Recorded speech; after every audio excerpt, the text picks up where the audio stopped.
طالبانو د چاریکار ښار نوم ولې او څنګه بدل کړ؟ ملګرو که تاسو هم غواړئ په پوره جزئیاتو پوه شئ ویډیو تر اخره وګورئ او زموږ پښتو پلس چینل هم سبسکرایب کړئ. طالبانو د پروان ولایت د چاریکار ښار نوم د امام اعظم په نوم اړولی. پروان کې د طالبانو حکومت د والی دفتر وایي چې د دغه ولایت د مرکز چاریکار ښار نوم یې د امام اعظم په نوم بدل کړی دی. د پروان لپاره د طالبانو حکومت د والي ویان حکمت الله شمیم په دې اړه ازادي راډیو ته وویل چې د پروان مرکز نوم یې په یوه غونډه کې چې طالب چارواکو یو شمېر قومي مشرانو او د پروان ولایت ځینې فرهنګي شخصیتونو شتون درلود له سلا مشورو وروسته د پنجشنبې په ورځ بدل کړی. د چاریکار ښار نوم د طالبانو د مشر ملا هبت الله په امر او اجازه بدل شوی دی.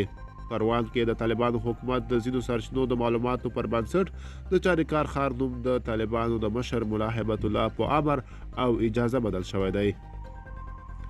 پروان کې د طالبانو حکومت د مسؤلینو په وینا د پروان ولایت مرکز چاریکار ښار نوم یې له دې امله د امام اعظم په نوم کړی چې امام ابو حنیفه چې په امام اعظم هم مشهور دی د حنفي فقه برخه کې د مسلمانانو لوی مخکښ دی.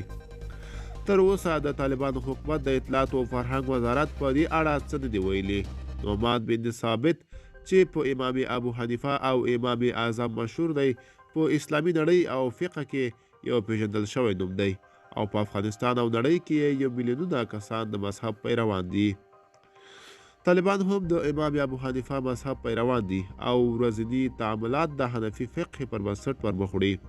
طالبانو د تیر کال په اګست واک ته له بیا راتګ وروسته د ځینو پوځي قلو اردوګانو او تعلیمي ادارو نومونه هم بدل کړي دي.